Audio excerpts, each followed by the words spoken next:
Today I want to talk to you about public opinion and voters and why voters do the things they do.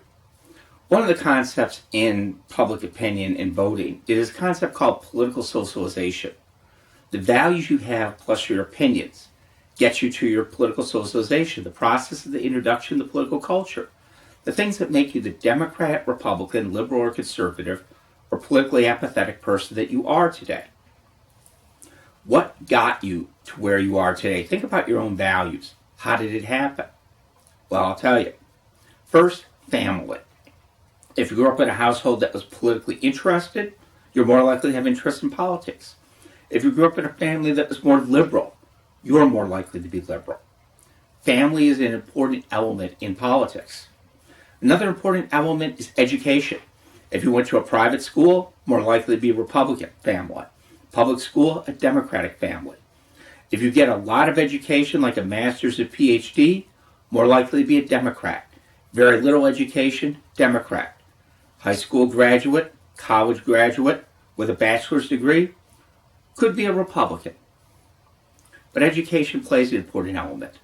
Another important element is social class. If you are extremely wealthy and well-to-do, that type of family, more likely to be a Republican. Poorer families, more likely to be Democrats. A lot of factors go into what made you the person you are, and another one's media. If you listen to Fox News, more likely to be conservative. If you listen to MSNBC, more likely to be liberal. If you take two 5-year-old children with no interest in politics, and for the next 10 years, each one watches either Fox or MSNBC, by the time they're 15, they will be flaming liberals or flaming conservatives. It's the way it goes in socialization. Party identification is important. Studies show that if you start out as a Democrat, you're going to end up that way. And if you start out as a Republican, you'll end up that way too. Party identification is an important thing as far as for polling and as far as for campaigns to figure out where are the Democratic voters, where are the Republican voters. Another important aspect in this is polling. This is where basically people are contacted and asked their opinions about a variety of issues. Years ago, I worked for a polling firm, Mason-Dixon. And what you do is you call people on the phone and you ask them a series of questions about their political beliefs and their opinions. You're not just asking them who they're going to vote for. You ask about their age. You ask about their gender. You ask about their salary. Because you want to find out what's the overall makeup of that voter.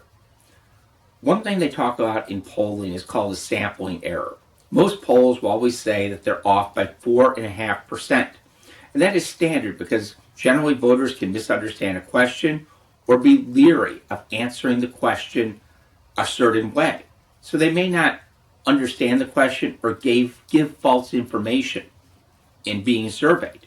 So that can happen a lot in the area of polling.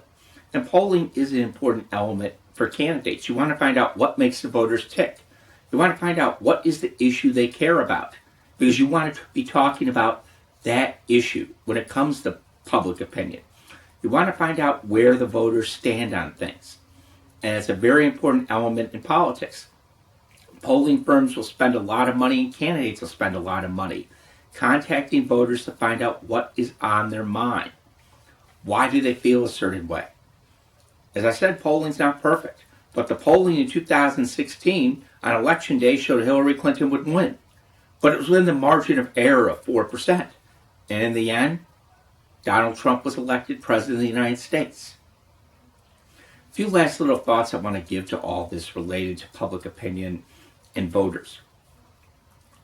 When you think about how you became a Democrat or Republican, liberal or conservative you are, a variety of events and things can shape that. People who are much older remember the good old days of Franklin Roosevelt. People who are generally middle age remember the Reagan administration fondly. The question now is, how will the voters now of this generation, their 20s and 30s,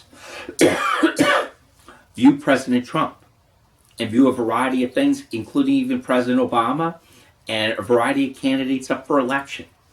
All these are important factors when thinking about voting in candidates and why candidates choose a certain person or not.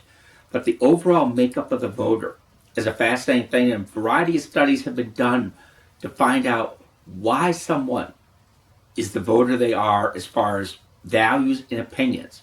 You can have a certain issue that's a hot button issue for people where it's like they don't care if it's a Democrat or Republican running, as long as they have a certain stand on abortion or guns or a variety of other things.